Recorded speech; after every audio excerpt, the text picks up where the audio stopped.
Hello, we are live on the Ascendant Art podcast. I'm here with Joey, the Slender Dad, and this is myself ending with Lil Chad. And Mike, unfortunately, can't be here this week. So, how you doing, Joey? I'm doing well. Um, Still not entirely sure what we're going to talk about to fill the next 2 hours, but I'm sure we'll figure something out. If the show is a little, if we go lighter, if it's a little shorter, it's not going to kill anybody. Well, we got some fun No, stuff. the people want their 2 hours. They want their 2 hours. That's a good point. They do want their 2 hours. I mean, between me and you, we can always just go into anime and it'll end up stretching out like for God knows how long. So I think we're going to get started and jump right in. We've got, I think, a couple fun topics that we're going to talk about tonight. One that has actually had a nice update, like, unsolved mystery style just today. So I'm going to go ahead and get right into that. Let me share this here. Let me get to my tweet about it. So I thought I had it loaded up, but maybe I didn't. So let's get that. Is this the one you showed me literally moments before we went live? Yeah, it's what happens. I turn it off before we go live there.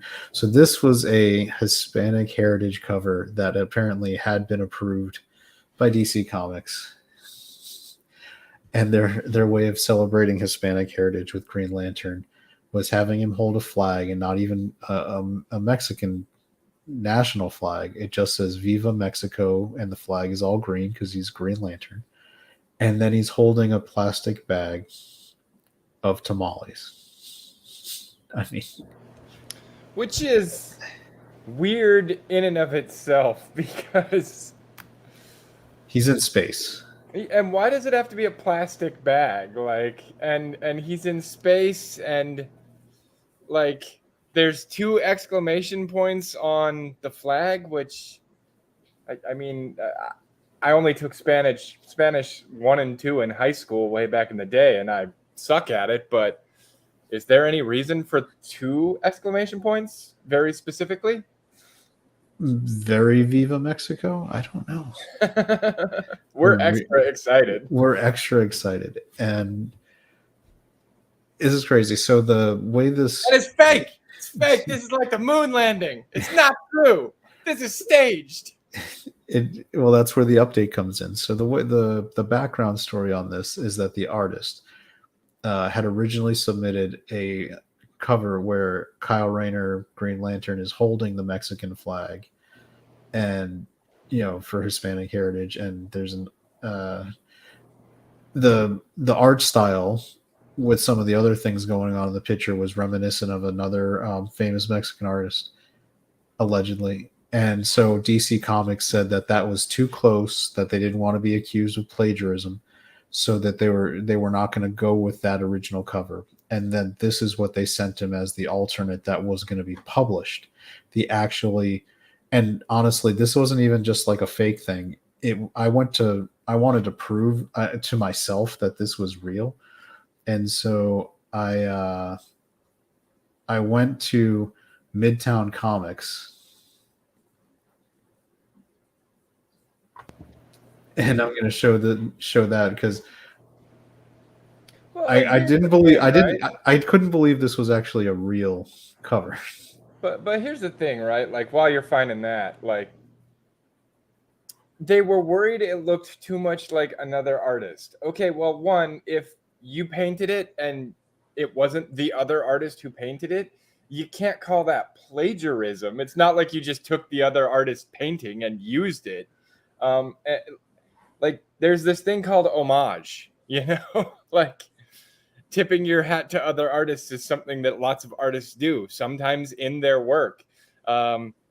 Musicians do it, movie makers do it, writers do it. Like, that's a pretty common thing, right? Yeah. So just to, I hit the wrong. I am not the best pilot on this. So This is an actual link. This is to just prove to people this wasn't some like fakey McFake thing. Look right there, cover C, Hispanic Heritage Month cover on the website Midtown Comics for sale even to this minute. So this is what DC Comics was sending out to one of the largest comic book vendors, stores in the country, as the alternate C cover for Hispanic Heritage of the Titans United Blood Pack #1. So this was not a fake cover. Some people were like convinced, like, no, it's going to be fake. It's totally fake. This is just too ridiculous. I kept thinking that when I looked at it. I was like, this can't be real, can it? Like, really? Really? It's real. Oh my God, it's real. Yeah, so it's crazy, right? Like, how does that go through approval process? So, yeah, I mean, this is in 2022. We're told that most large corporations are doing their utmost to ensure that everything is being reviewed for quality and to not offend anybody, which means this had to probably go through layers of approval for people to say, that's how we celebrate it. I just keep looking at it and thinking whoever approved it, I would not have been surprised if he asked for a poncho and a sombrero. It's like let's stereotype this up as much as humanly effing possible. Yeah, it's like what more stereotypical thing could you like? Hey, how do we celebrate Hispanics? Well, let's put. We give him a grocery bag full of tamales. Yeah, that's pretty Spanish, right? Not even like a grocery bag, like the cheap, like it actually just says tamales on the bag. And put the Taco Bell Chihuahua on his shoulder while you're at it. It's so crazy. So this exploded on social media and it was mocked. This was one of those like, and rightly so. What was great is it's one of those things where everybody on all sides was mocking this incessantly for being stupid and terrible. It's like the living version of the meme of the Predator handshake. Like what unites the right and left of comic book fans, that this Green Lantern cover was stupid. so DC apparently backtracked, sent a notice to the artist who was the one who did, like, whose work was co-opted, put out a tweet today. Oh, he was mistaken. DC Comics wasn't actually officially making this the cover, and they're going with his original cover that has the actual Mexican flag and is no tamales. And I was like, you know what? And why am I seeing this one in an online store? Yeah, exactly. It's like that's where it's silly. The cover doesn't hold up. You can't tell me that DC Comics wasn't going to actually publish this when it's actually in the for sale, of Midtown Comics. Yeah, this is probably the better situation where instead of trying to backtrack and lie your way out of a bad situation, you just go, mistakes were made. We apologize. We're going to fix this. Like, that's all you got to do.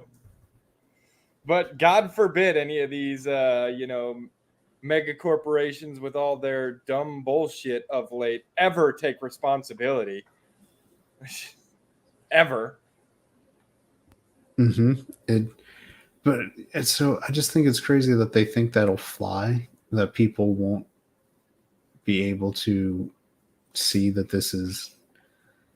I mean, I can go on Midtown Comics. I can see the pre-order link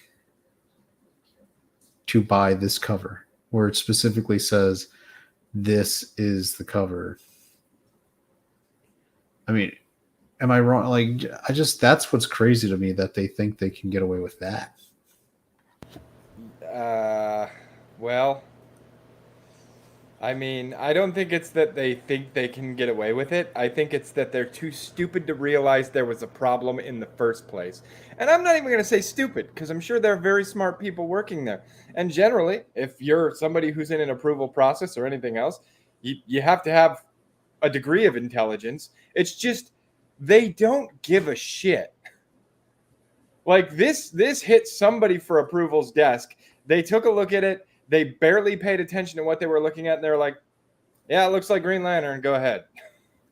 Like, there's no passion. They don't give a shit about this stuff.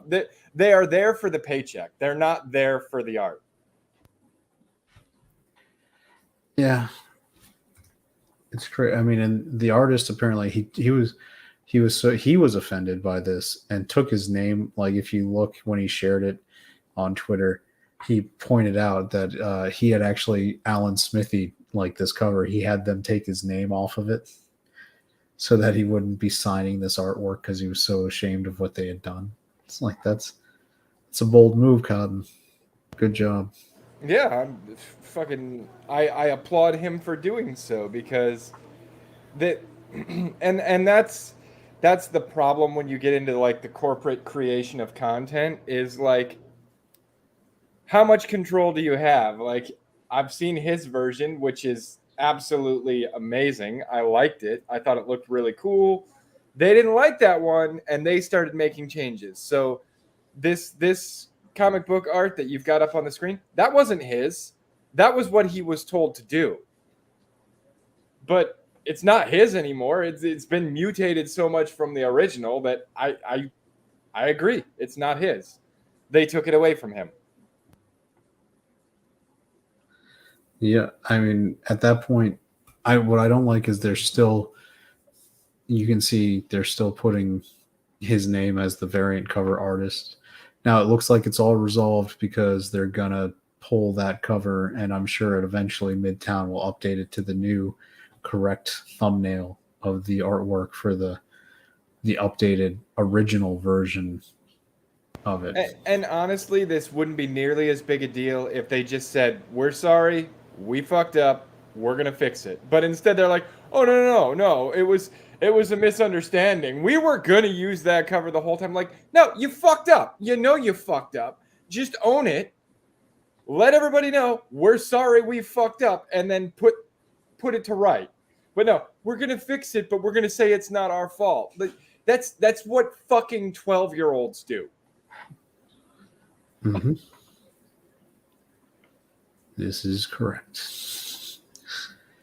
It's just I don't know. I guess I I shouldn't be thought these shocked. companies were run by grown-ups, but apparently we are well past that day and age.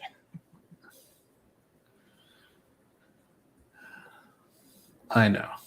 And given that David Zaslav, the new chief head honcho, big boss, cheese, whatever you want to say, of Warner Brothers Discovery, is on a rampage of cutting costs for ineffectual and poor returns, this is not the kind of look that DC Comics can afford to have going on I right have a now. thought where you could start. You could probably cut a lot of costs there.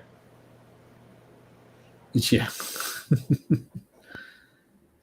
uh, let's go ahead and get off that. I can't see that. That's terrible.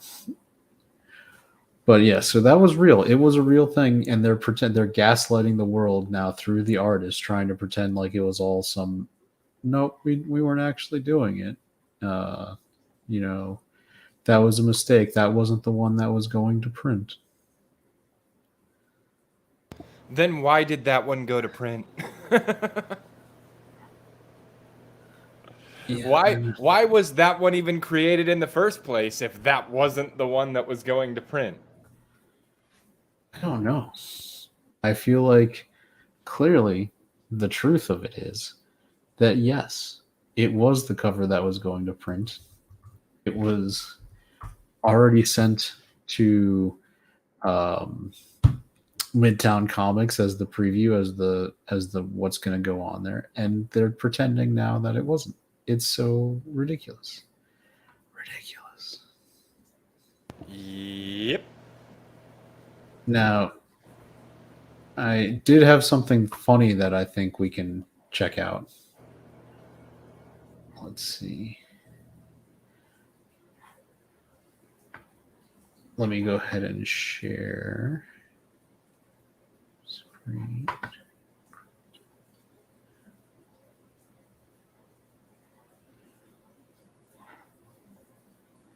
Have you seen this trailer yet?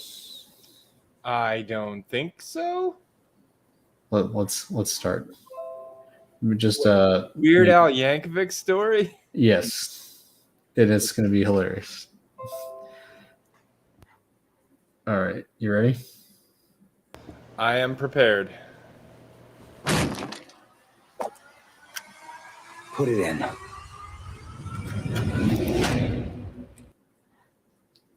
So right off the bat, you can see that they're going very dramatic. I mean, I don't think they're going to maintain that tone for the whole thing, are Dude, they? did Because you that, catch- that looked like ironic dramatic. Like, I this know, is no. a comedy. But did you catch who it was who caught the cassette tape? No. I did, but I've already forgotten. Here, I'm going to back it up, and you can... Put it in. Who is that guy? I know that guy. That's Weird Al Yankovic. Was it? Yeah. Oh my god. He wasn't. Oh man, I'm without his tired weird of people hair. thinking I'm some kind of joke. Your dad and I agreed it will be best if you just stop being who you are and doing the things you love.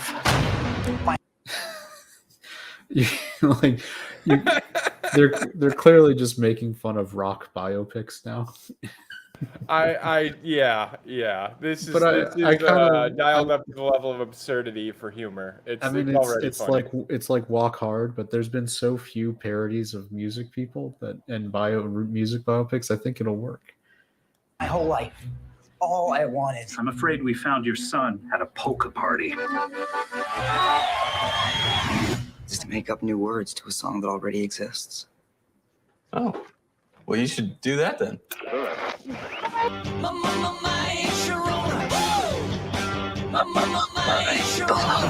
Oh, my little hungry one, open up a package of my banana. Is that Harry Potter? It is Harry Potter. Yep, that is Harry Potter playing Weird Al Yankovic. Oh my gosh. And Weird Al Yankovic clearly was involved in this project. I want to see this movie. Keep going. Dude, I've got chills. It gets better. Every once in a great while, I can spot a talent that I know is the future of music. But first, we gotta find you a stage name. Al Yankovic. It's long, it's hard to pronounce. So I'm just gonna throw this out there. Weird Al Yankovic. I love it.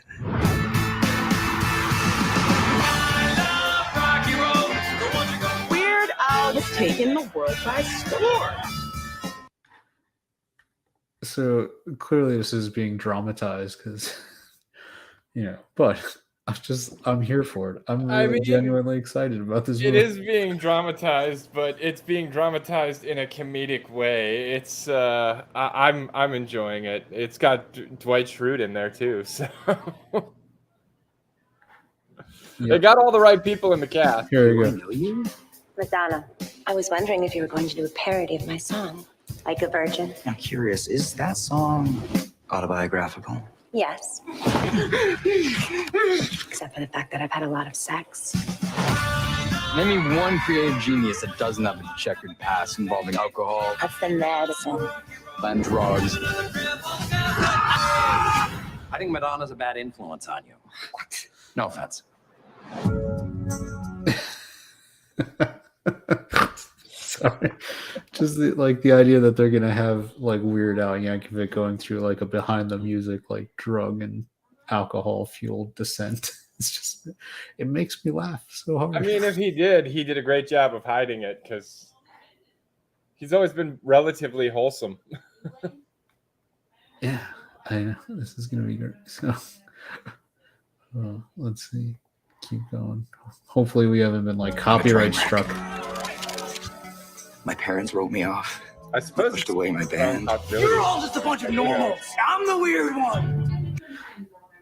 There you go. You're all a bunch of normals. I'm the weird one. Like, it's hilarious, right? Keep going. You gotta take care of yourself. I saw in you something special. An artist with something to give to the world. in front of all the billions of people watching around the world right now, all I want to say is be as weird as you want to be.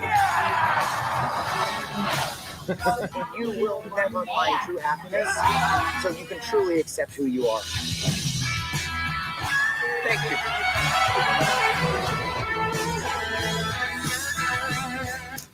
Oh, Al, you can't smoke it. How spicy is it?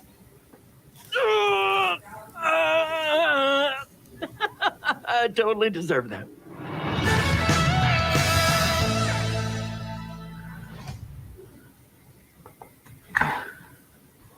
I mean, that looks pretty okay to me. I agree. I think it looks hilarious. But I've always liked Weird Al. I remember even watching UHF when I was a kid, and it was just just hilarious. Like, I don't know if did you ever watch UHF? Yeah, Weird Al's like spoof movie. It's yeah. where he was doing Conan the Librarian. Mm-hmm. UHF was good. I didn't use the Dewey Decimal System. I owned a lot of the albums. I mean, I don't think you could be a kid in the 90s and not know who Weird Al Yankovic was. Yeah, I mean, Gump.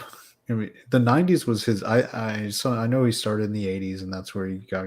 I think his 90s ones with Smells Like Nirvana, Gump, Amish Paradise. Amish Paradise was probably his biggest hit, which was also apparently his biggest scandal because he didn't get permission. But I have to imagine he got permission. He says that he had gotten permission prior to it being released, and I think that's what happened. I think Coolio got cold feet when Amish Paradise started actually getting bigger than Gangster's Paradise for a little bit at the tail end. And honestly, I mean, it could very well be that one of Weird Al's people called one of Coolio's people, and one of Coolio's people said, "Yeah, sure," and like it never got as high as him. Yeah, because no other. But that's what happens when you've got people that work for you. Sometimes shit happens without you knowing about it. Yeah, according to Weird Al, he'd never had any other artist before or since object to his parodies, and he's done parodies with other rap groups. He's done hundreds at this point. I mean, he did. He's done every album as parody songs. I think Michael Jackson. Yeah, White and Nerdy. White and Nerdy. I know Michael Jackson signed off on "I'm Fat," which still makes me laugh. Just thinking about fat. When he's actually like that part where his body actually starts blowing up and inflating. Yeah. Oh yeah, the music videos were phenomenal.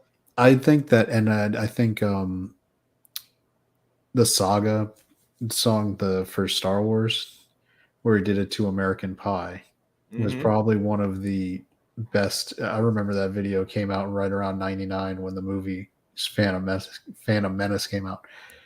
And I was amazed at how every time Weird Al works with his parody songs, it's always impressive how he changes the lyrics and they work so well with the beats of the songs. But for basically doing the entire Star Wars saga in American Pie, the song, and I still don't know, was it the chorus,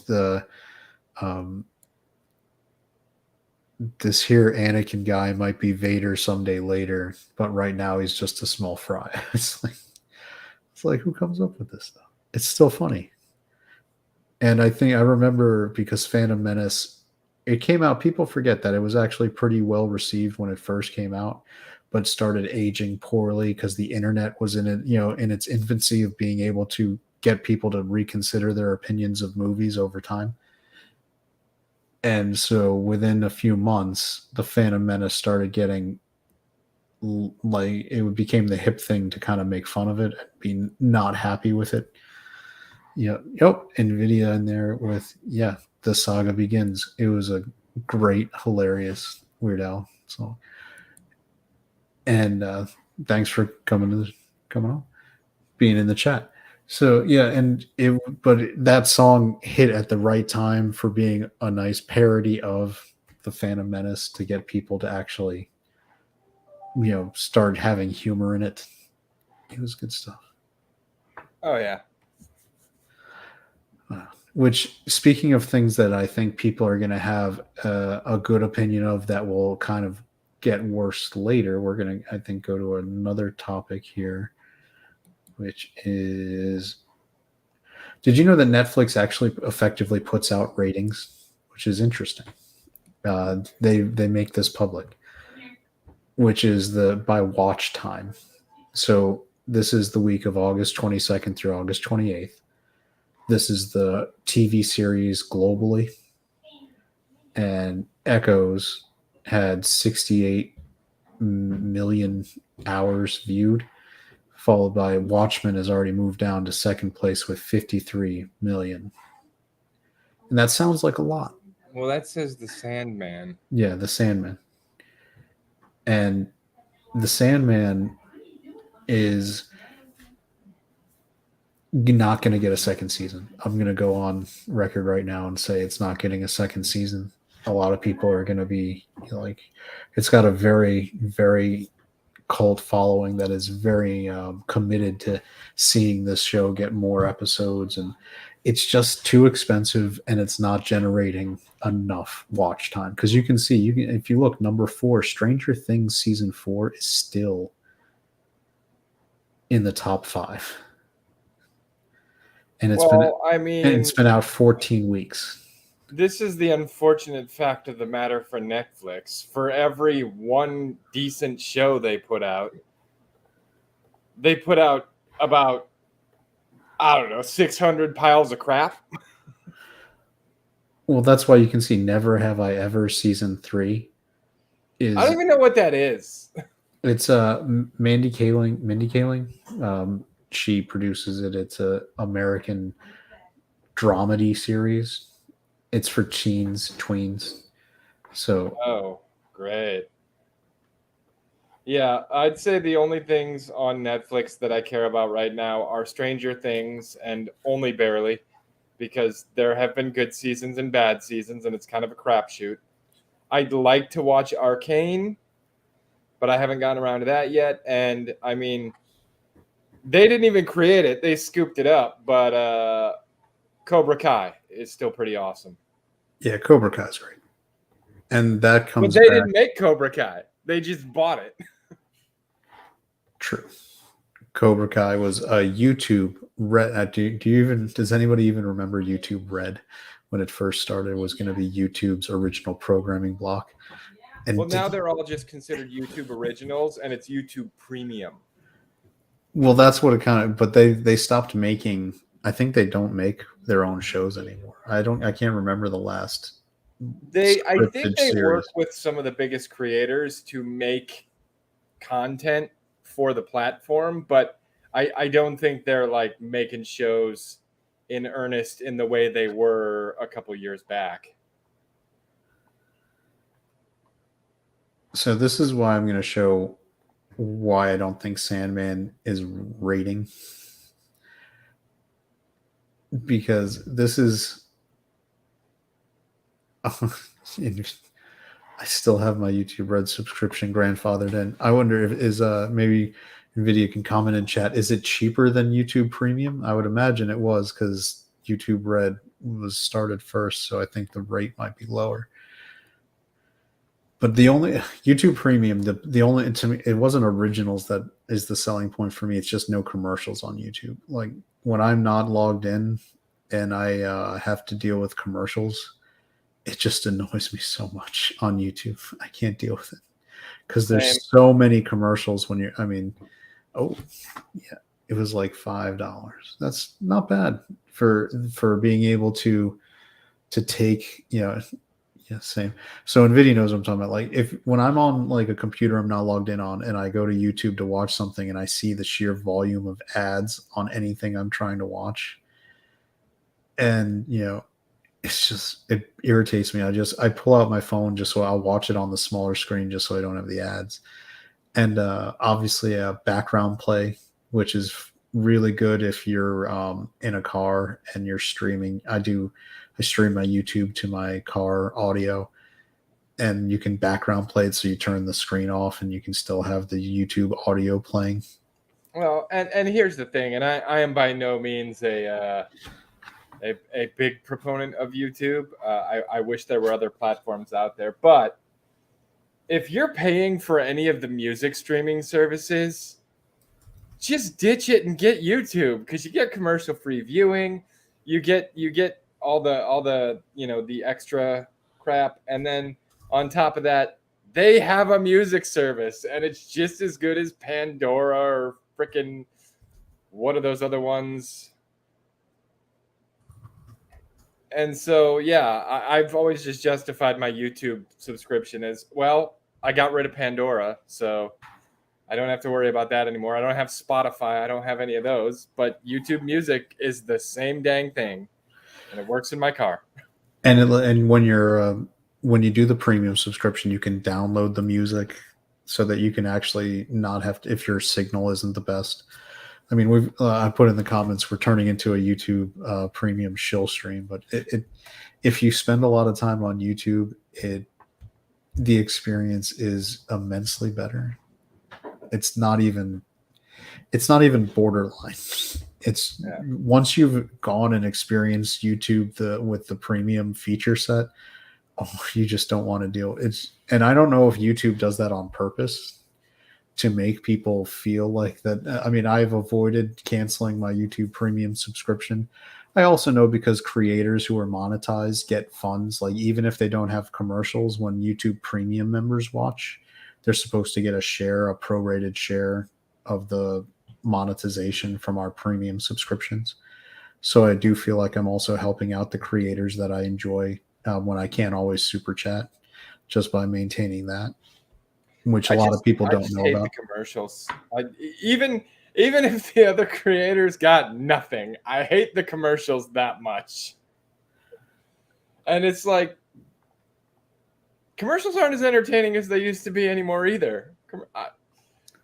My old man is gonna come out and be like, they just made better commercials when I was a kid. When I was a kid, I had to walk 15 miles uphill through the snow both ways to school because of all the tectonic activity, and they made better commercials. Yeah, you're not. I mean, I also feel like they were able to be funnier, definitely, with their commercials. Well, because they were able to make jokes. That's kind of illegal now.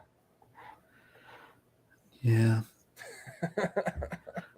I'll take a moment to point out that there is still a place for comedy in this world. One of our former guests, who is a comedian of note, Chrissy Mayer, hilarious, has a great YouTube channel. Going to take a minute to plug that. You know, she's got a good Discord that you can join up and have fun chatting into.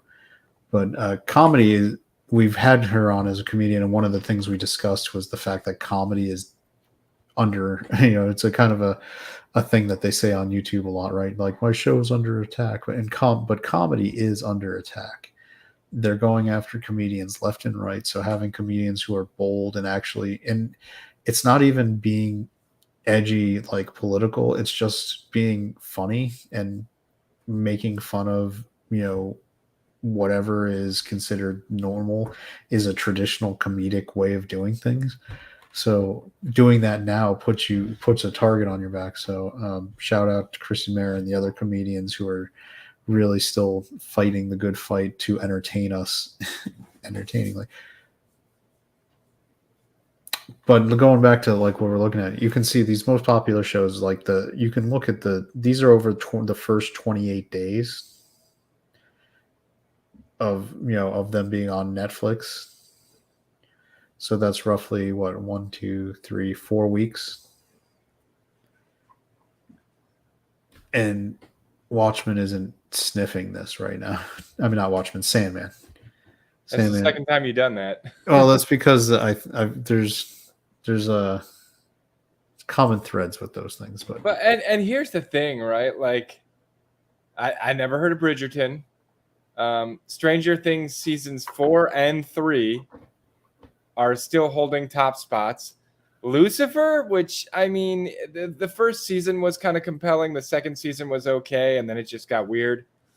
The first season of Witcher, kind of the same thing. It was not bad. It wasn't great. It could have been a hell of a lot better, but they got a little weird with it. Witcher season 2, I'm surprised it's still in the top 10. Ozark, I've heard of it, but I have no interest in seeing it, nor have I been given any reason to have interest in seeing it. 13 Reasons Why. Like, has any... These are all crap. Like, most of the ones on here that I have seen, I regret seeing. 13 Reasons Why was, I think, a good concept for a single season show. And they stretched that out. I mean, what you see is there, it says 13 Reasons Why season 2 had like such high watch. And I think part of that was because people were wondering, like, how are you going to draw? Like, season 2 maybe was where we're going to resolve things, and then they kept drawing it out. That was a television show that dealt with people Minecrafting themselves, to use the YouTube safe parlance for it. Yeah. See, now that I know what that is, I am even less compelled to see it, because that's not my jam. But I don't know. There's nothing here. There's nothing here. Yeah, it's but getting to the numbers part. Oh, Bridgerton's all right if you like trashy romance novels. There is an audience for that, and I don't mind Netflix having that. It does seem like it serves a purpose. Now, I am a man. I do not like trashy romance novels, but I am also a romantic, so I love wholesome romance. I like the puppy love, the romance without all the gross stuff that comes with it later on. Trashy, not really my cup of tea. What I think is interesting, if you look at this all-time most popular top 10, it's an interesting mix of tells you what kind of demographics Netflix has as an audience. You can see like some things like Stranger Things and The Witcher obviously are nerdy, but they're mass appeal nerdy. 13 Reasons Why, and I would even say in Bridgerton probably speak to a more female leaning demographic in terms of viewership. Lucifer season 5 was a popular I guess mainstream television show that they actually saved and brought over.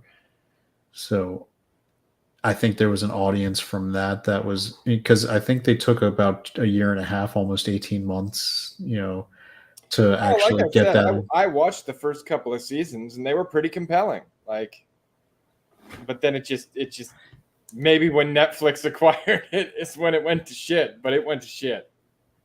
I don't know. Did you watch the last couple seasons? Nah, I think I got a couple episodes into season 3, and I was just like, I kind of sick of this guy. Go figure. I don't like the devil again. What's interesting is that Lucifer is technically a spin-off of Sandman. Okay. So the comic book, spoilers for season 2 of Sandman, that will never happen on Netflix. Lucifer, that's the storyline where Lucifer decides to leave hell and go. Oh, right. Yeah. And he puts somebody else in charge, right? Like he just gives him the keys and it's like, it's your problem now. He gives it to the Dream, who's the main character of Sandman. Okay. And he says, like, peace out. It's you gain, like, I'm giving you the key. You also get all the responsibility of controlling hell. Yeah, I've never read the comics or seen that season, that first season that happened, but I believe I am familiar with this arc. A buddy of mine, I think, told me about it. It's actually really well done. I'm about to plug the Audible versions of the Sandman graphic novels, comics, whatever you want to call it. but Audible like nailed the adaptations, and they're on, and I don't know if they're on. I think the first volume is on that deal where if you have Audible, it's just free. It doesn't even cost you a credit. The second volume might have might be at that point as well, but the second volume is actually the one that covers the Lucifer arc, where Dream gets control of hell. It's super entertaining. So I would, if anybody is at all interested, that is the superior version of Sandman. And I would argue if you actually experience it that way first, it will help you have an easier time watching the Netflix series and understanding what's going on. Because I think the Netflix series does an okay job, but like any other adaptation, they don't take the time to really delve into the characters. In the Audible one, they actually give a lot more time to the backstory so that you feel more connected to the side characters, which was one of the things that Sandman did really well as a comic. It made you engrossed in the world and the side characters, so that when things happened, you were into it more. In the Netflix show, they kind of warp speed through a few of the side characters, and so when bad things start happening to them, you just don't care as much, and it's not as easy to go with. And the Sandman costs $15 million per episode. 1-5. Like, that's a ridiculous amount of money to spend on a show that's not getting you the returns you need. 15 million. Mm-hmm. So I'm going to compare that, scrolling back up, to you see this show, Never Have I Ever Season 3. That show is like little dramedy, probably cost 1/10 per episode, and I'm being generous. I think it costs probably even less than that, and you're getting almost the same returns over time. That may be part of the problem with Netflix. They seem to think if our show isn't doing well, we just need to throw more money at it. Like, the amount of money invested in a show or a movie or anything, really, I mean, it's not very often going to be commensurate with the level of success. Because, like, and this is a terrible example if you're not a fan of Kevin Smith, but Kevin Smith's best movies was Clerks. It was Clerks, and I think maybe Dogma. I'm fond of Jay and Silent Bob Strike Back as well, but see, I'm not. I honestly think that's where he started to lose his way, and his creativity had a bit dried up. Oh, Netflix show won't even have Batman in it. Not worth my time. Nvidia is correct, because Sandman was super intertwined with the DC Comics universe, and there was crossover characters galore through the comic book. And John Constantine showed up a lot in Sandman as a character that people might be familiar with, but also Batman, Martian Manhunter, and Constantine was a good movie. Yep. Oh yeah, it was. I like Keanu Reeves. That one was interesting that adaptation was tonally dead on, but they changed a lot about the character. Obviously, the character is English in his comic book origin, but tonally, the way like Keanu plays Constantine is actually really good. And the dude who played Lucifer was on point too. Oh, the other thing was the devil in Constantine, who would be the equivalent of the Sandman universe devil coming out to get him. Who's the one soul that I would come out of hell to reap myself. It's you, John. And my favorite part of that entire movie, and I don't worry about spoiling it since it's been out for so long, was when Constantine gets redeemed by making the sacrifice, and he's on his way up to heaven, and he gives the double gun salute down to Lucifer on his way out. Like, look at you, I'm going up to heaven. And then Lucifer decides to cure him of cancer to give him time to sin enough again to get sent to hell. I mean, it was well played.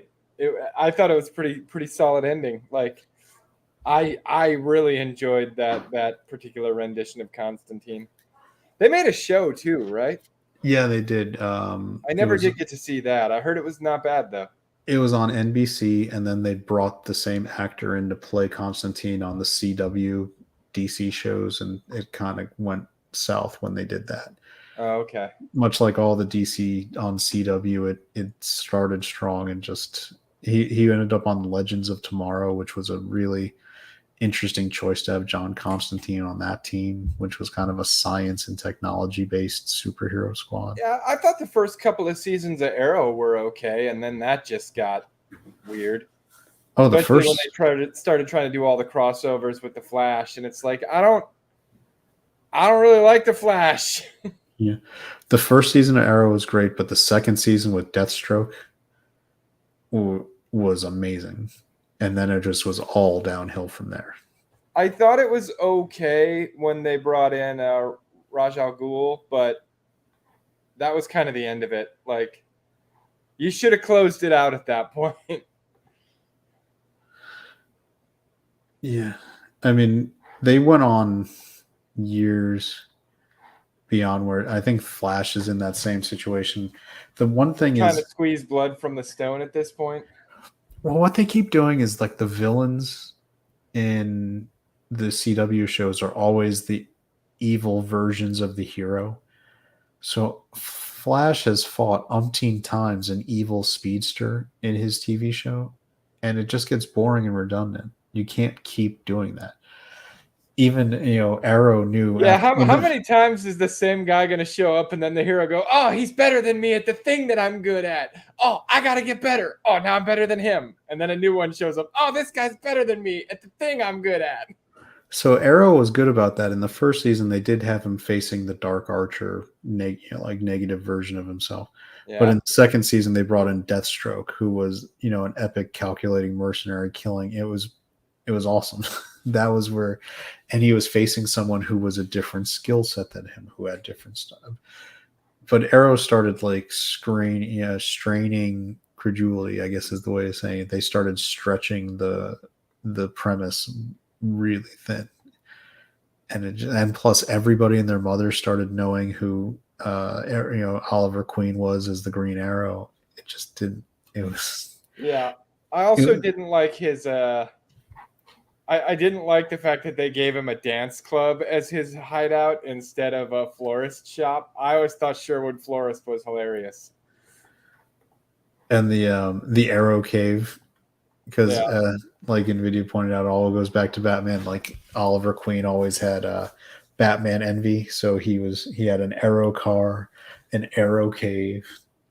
He was always trying to be as good as Batman.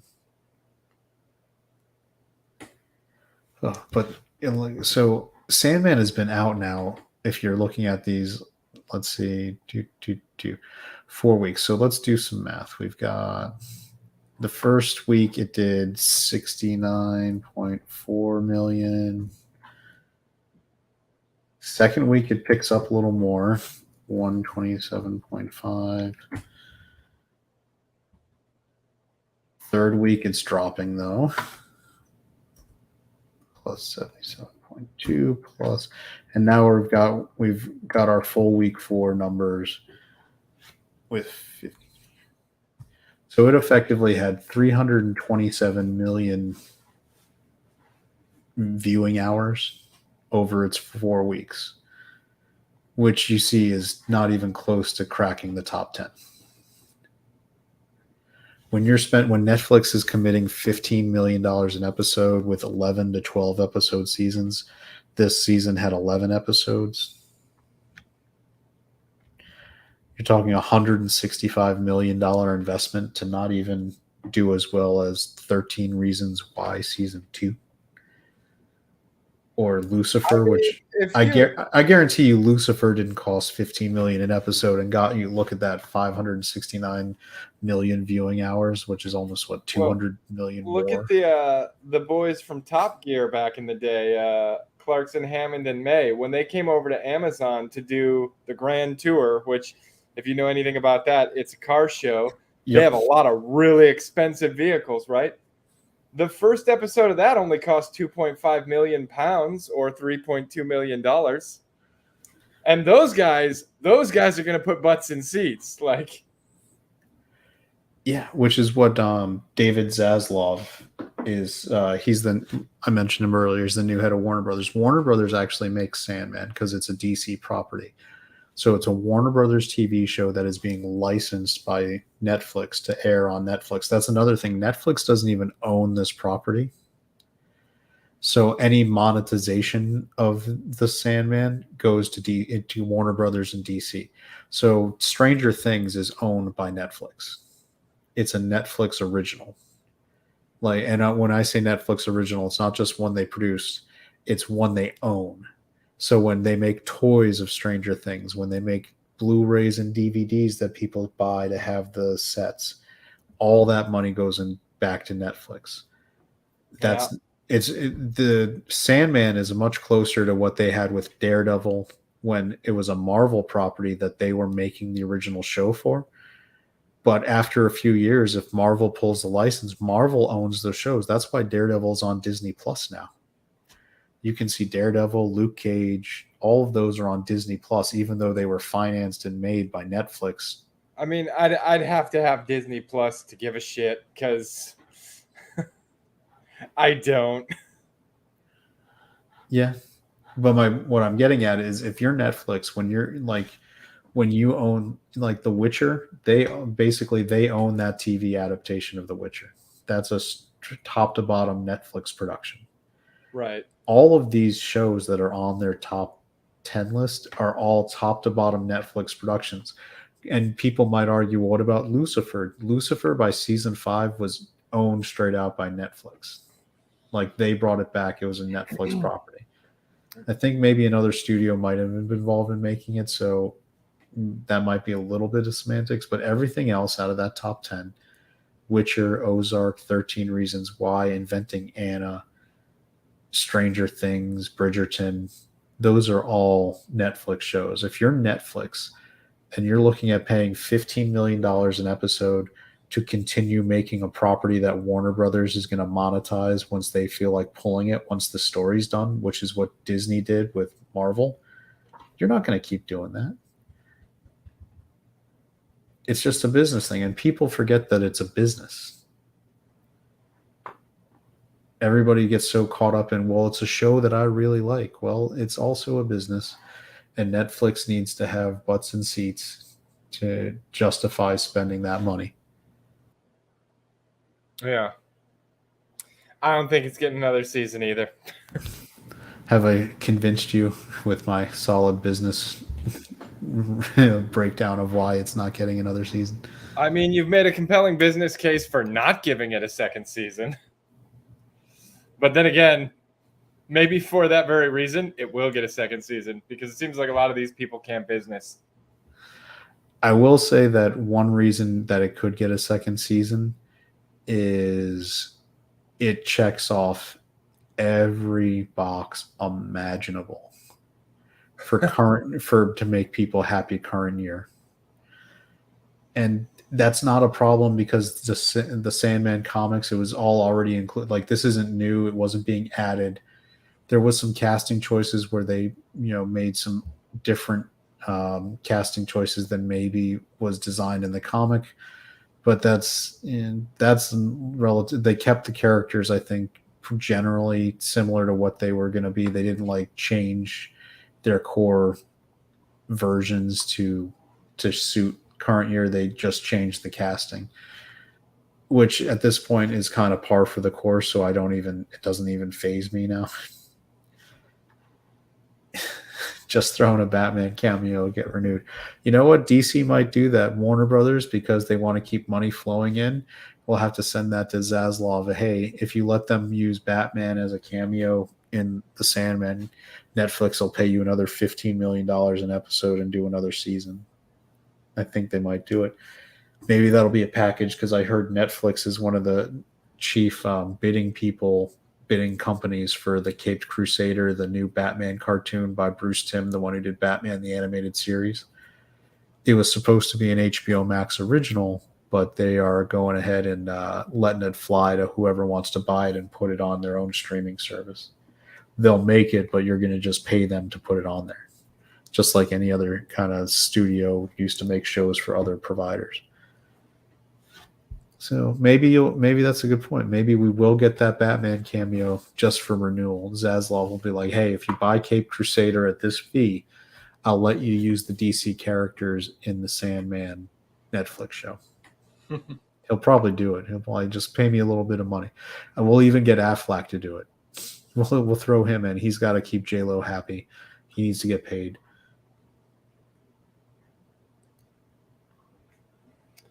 But that's so. But I do actually find it very handy that Netflix actually puts out this viewership effectively ratings chart.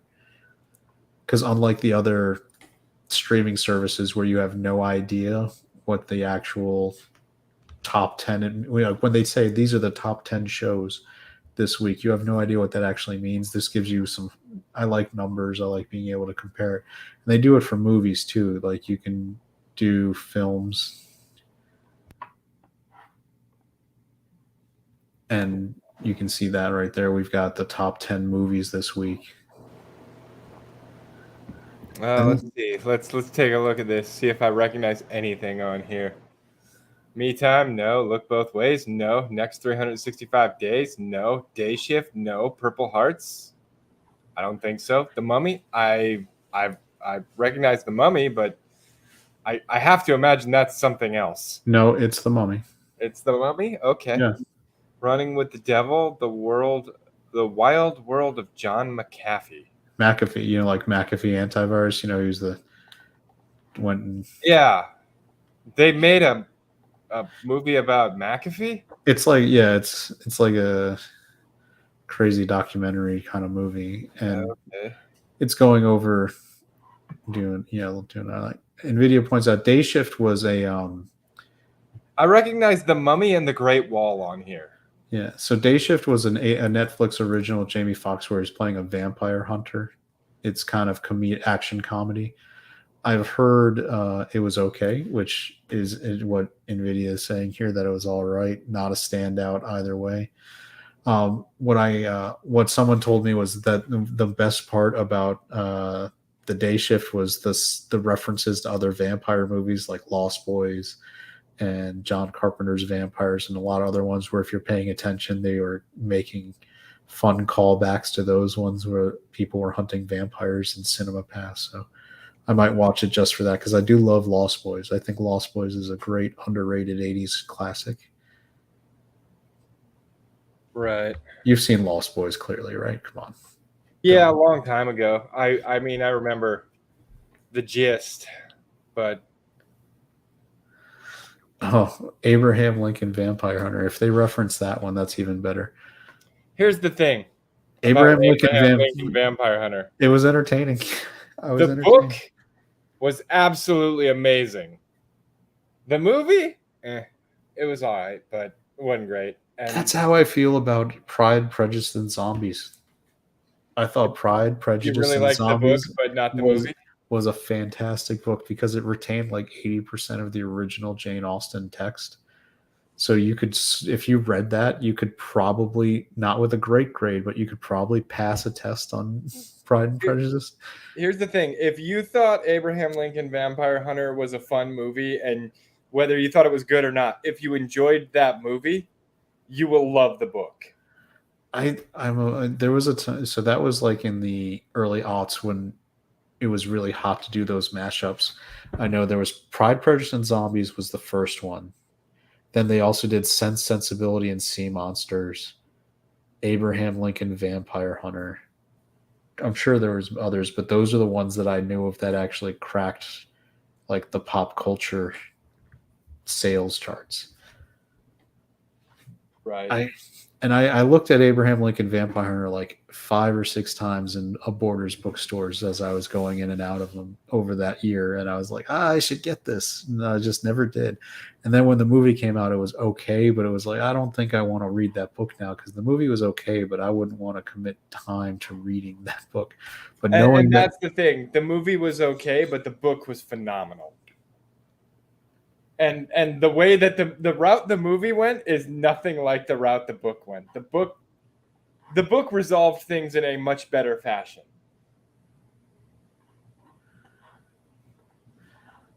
Oh, here we go. This is the all-time Netflix top 10 most popular. I like so that movie that you'd never heard of, Purple Hearts, is now already cracked to that top 10. What is Purple Hearts? I'm looking it up. So Purple Hearts is basically a modern notebook kind of movie with a woman and a Marine who get into like an arranged marriage so she can get benefits before he goes off to war. And he doesn't really know her. And then he ends up coming back, I guess, injured. And she's his wife, so she's his next of kin. And so she has to help with the rehab process, and she's getting sucked into the deal. This wasn't part of the deal. And, but of course they fall in love over that, bonding experience. It's very popular. Yeah, nah. I mean, cool. Doesn't seem like it's bad, but military movies, I can only watch them so often. I mean, did you watch Top Gun Maverick? Not yet. You should come. I know you don't like going to theaters. I will go to the little Chad theater. My theater is pretty fantastic. It's like it's the room I'm most fond of in my house. I built my own theater room, 150-inch screen, projector, all the good stuff. And so movies during quarantine, when they were releasing movies on HBO Max, I had Joey over and we watched Dune, because it was like, oh, I don't want to go to the theater for it. And I was like, oh, you can go to a theater, but you don't have to go out. And it was a great experience. You can turn it up loud. You don't have people like texting on their phone or doing their, like talking, maybe trying to shoot at you, depending on the location of the theater. I highly recommend everyone kind of build their own theater structure in their house. The technology is there for it pretty easily. Yeah. Especially they have what's called ultra short throw projectors, which are projectors you don't have to mount on a ceiling or anything. You can put them on an entertainment center. You just want to have them about 12 inches, 1 foot away from the wall, which is where you're putting most things on at the top of an entertainment center anyway. And you can get up to 150, 200-inch screen, depending on how big your wall is and where you want to put the screen on it. If you want to put a screen, if you paint your wall white paint, you don't even need to put a screen on it. You can, as if you don't have any plugs or outlets, it'll project just fine onto it. Choices available, entertainment, good stuff.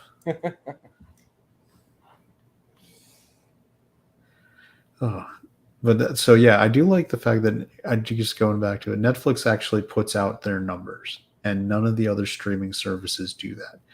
And I think that's on purpose. Well, wasn't that a topic of discussion for a lot of the other YouTubers of late? Is the numbers about these other streaming services, about who's watching it? Well, yeah, and very specifically with regards to She-Hulk? No, not She-Hulk. Rings of Marvel? Power. Oh, Rings of Power, yeah. Like everybody's like, oh, it's terrible, it's awful, it's failing miserably, and Amazon is just going to keep lying about it. Oh, it hasn't even premiered yet. What they're saying is, because it's leaked out that Amazon has put a lot of eggs in that basket. If you think Sandman was expensive, Rings of Power allegedly has a $200 million per episode budget. Per episode, Joey. Dude, can I get like can I get 0.5% of one of those episodes? Because I could pay off my house. Yeah, I would be in the same. We'll split it, and then we can at least just pay down our houses. We don't have to be greedy. Well, you can pay down your house. I'll pay down my house, and then whatever's left over, I'll use to build my home theater with a short throw projector. Ultra short throw, correct. No, but yeah. So what the point they're making is what they're going by is that Amazon hides the dislike ratio because you remember YouTube got rid of it, so you can't see it unless you install a plugin onto your Chrome browser, which I do have, so I can see the thumbs down votes. And the last trailer had when I looked at over almost 100,000 downvotes to about 20,000 upvotes. People were clearly just not fans of that trailer. And that's what happened every single time they've released an official trailer on Rings of Power. Well, when they brought in the influencers who are apparently Tolkien super fans to talk about the show, I'm just like, you people are not. You're not the audience. You may be influencers and you may be Tolkien super fans in your own fucking minds, but this is not the audience. This is not the people who love Tolkien. This is maybe you found the 5 people who had nice things to say about the show, but everybody else who actually likes, Lord of the Rings and The Hobbit and all that stuff, no, they're not going to like this. They're not going to think that way. The funny thing is Tolkien, Tolkien fans are hardcore. The people who are into Tolkien are not normies. They're not the average person who's just like, oh yeah, cool, whatevs. These people like live and breathe Tolkien lore and they get into it so crazy. They picked a fight with the wrong people. Like these are the kind of fans who, when I remember when Lord of the Rings, I worked at the theater I was at for all 3 of the Lord of the Rings movies. And after the Fellowship, there were Tolkien people who stayed in our lobby. The average person was like, oh, that was a cool movie, great movie. The Tolkien fans were arguing about why Tom Bombadil was not in the movie, and were spending an hour or 2 doing that in the lobby after watching that 3-hour movie. Well, and I mean, you Tolkien fans, Star Wars fans, Star Trek fans to a certain extent, like when you have that franchise that has a cult following, you better damn well stick to the source material. And no amount of virtue or whatever it is you feel you need to include in there is going to be a valid excuse to people who know that you're fucking with their lore. Oh, yeah. If you've got lore masters, which is why those fake influencers who pretended to be Tolkien fans were so bad. There's a big conversation in fandoms about gatekeeping. That's the new topic du jour that always seems to come up. Is it okay to I'm with gatekeep? Ripa. I like gatekeeping. Gatekeeping, I look back from the experience I had that gatekeeping, I prefer what I call soft gatekeeping, right? I don't think you should have a blanket policy of just not letting anyone in the door. Let people in the door, because you want to grow your, when you've got a habit, when you've got a fandom that you really enjoy, most people like sharing it. It's a natural human desire. I mean, we talk about it all the time with the stuff that we like. We want to share with the stuff we love. So you bring people in, and I think the soft gatekeeping is that you don't, and this is coming up from my experience in comic book shops. There's going to be DC. There were DC Comics people and there were Marvel Comics people, and they had arguments all day long. And they would both genuinely believe you were wrong about why Superman was the best or why Spider-Man was the best for whatever reason. But they didn't want because of that, they didn't want your to tear down your fandom. Like they didn't want to tell you you can't even support, you can't like Peter Parker, for X, Y, and Z. You're not allowed to. So that's why what I prefer is soft gatekeeping. When someone comes in and tries to enforce rules about what you like, not argue about why what they like is better or get into just normal nerd arguments. But when they actually start trying to force you to conform based on rules they have arbitrarily set up, that is where gatekeeping has a place. Yeah, but it's not even just that. They want to come in and grab the levers of power that control the world that they are suddenly so interested in. Like, oh man, I really love Game of Thrones, but you know what Game of Thrones needs? Game of Thrones needs more of this kind of representation and more of that, and we're going to add some of this, and we're going to... No, maybe that wasn't what Game of Thrones was supposed to be. Maybe that wasn't your fucking world to shape as you see fit, because you're not the god creator of said world. Like, get your hands off the fucking lore, take what you get. You don't get to... Just because you're a fan doesn't mean you get to dive in and rewrite the story to your whim. That is something that back in the day, the fans understood, and they may or may not like something that happened, but it was the lore. Nowadays, these new fan bases, they come in and they go, I don't like how that happened, so let's change it. Let's change it for me. It's not your fucking story, dude. Like, sorry. This is... And we want our stories and our lore to look more like the world today. Guess what? In the world today, 9 times out of 10, you don't get what you fucking want. So if you don't like what happened in a story, seems like that's pretty reflective of the real world to me. Yeah, you're not wrong. Why is it that what popped in my head on your rant was that Joker scene? You get what you effing deserve. You do get what you effing deserve. And that's why so much shit is being produced these days. I mean, you're not wrong. You always get me spun up because I really get the lore thing. When the audience comes to the writer and goes, I want you to change your story because I don't like it. That pisses me off. And like I said, there are fans who aren't that way, and they're great fans. And man, one day I hope I have some. But the ones who decide that they have some sort of a controlling stake in your world because they bought your book, like, don't get me wrong, I want to please my readers, but at the end of the day, I'm going to write my story. I'm not going to write what they tell me to. I think that's fair. And I just hope that I do it well enough that they love the story regardless. If they don't, I mean, to quote somebody who fucked up, I think, her whole comic book career when she said it, then don't buy my book.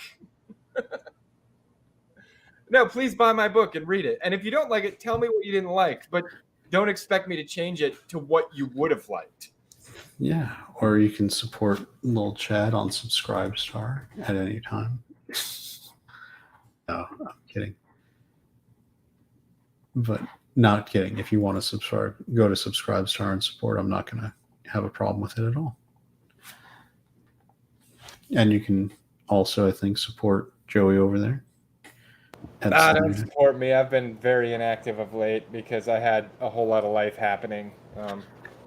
I'll start plugging it when I start actually, creating content again. But I moved and a lot of life was happening. And during the move, I lost the cable for my drawing tablet, so I haven't been able to draw anything. Even I'm not even kicking out concept art right now.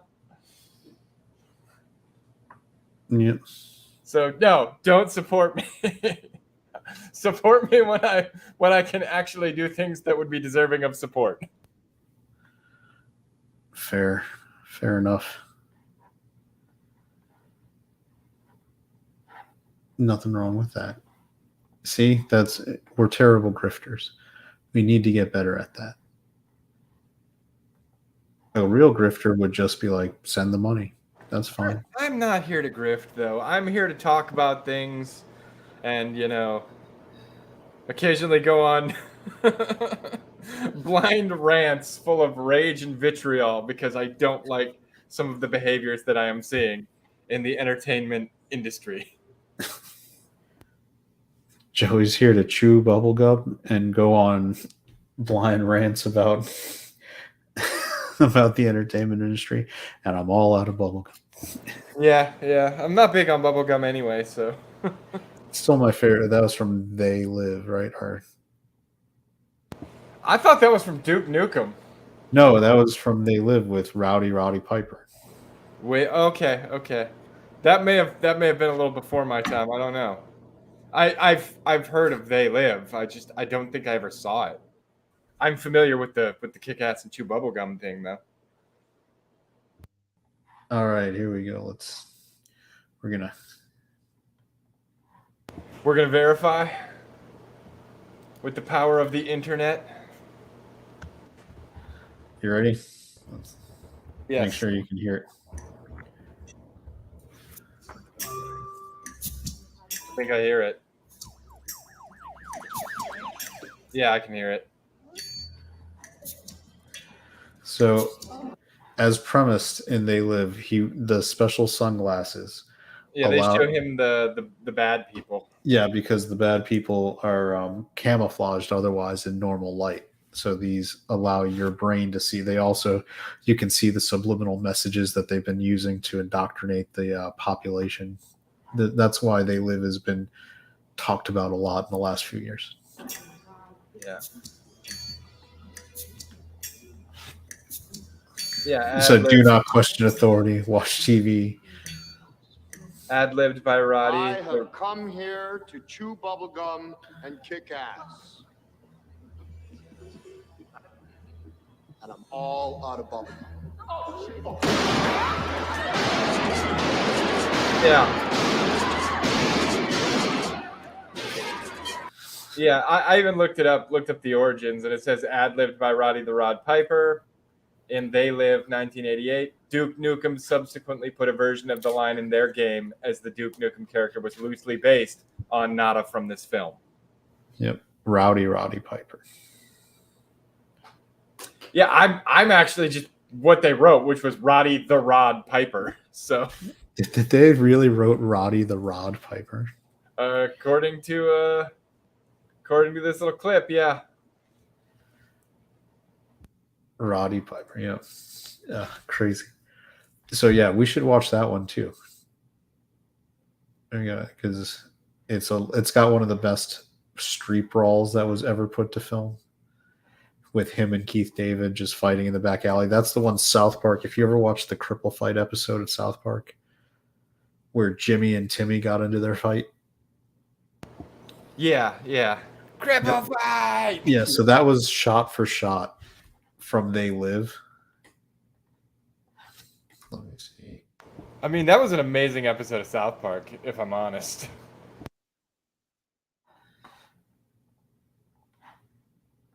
So it was.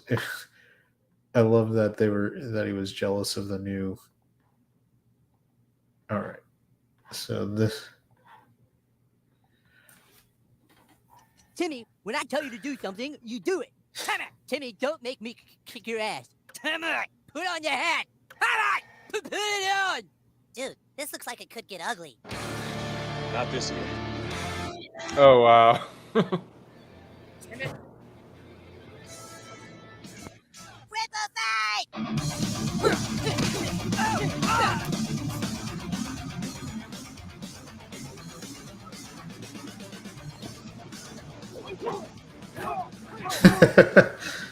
Wow, so they really did kind of.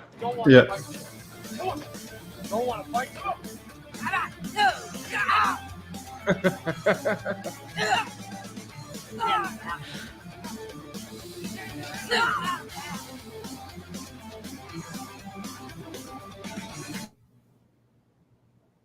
So, yeah, this is the part where they're about to really go the extra mile.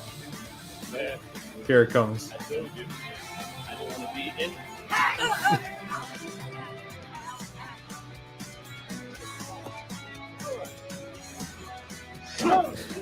Motherfucker. Yeah, it's pretty clear at this point that this was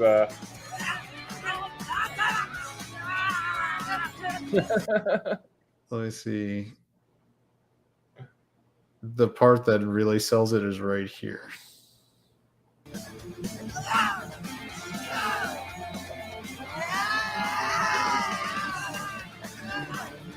Because I think this is the part where we're about to get the go into the crotch.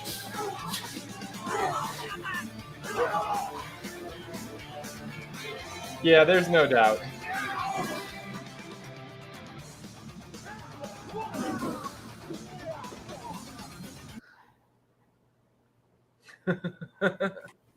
It's hilarious. I think the South Park guys, rightly so, considered that the best street fight that had ever been put on film. And I agree, and I think it's just hilarious.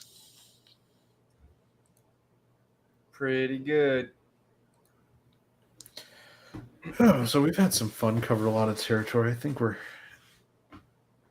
I think this is probably as good a place as any to wrap it up. Having shown you a couple clips from They Live, so you can just go and enjoy that. This is another great episode of the Ascendant Art podcast going in the books. Hopefully everybody enjoys it. And when you come back, you can tell us on next week. You can share when Mike gets back your favorite moments from going to watch the They Live street fight with him, since he won't have had the joy of experiencing watching the South Park They Live street fight side by side like we just did. All right, everybody. Well, guys, we'll see you next week. Yeah.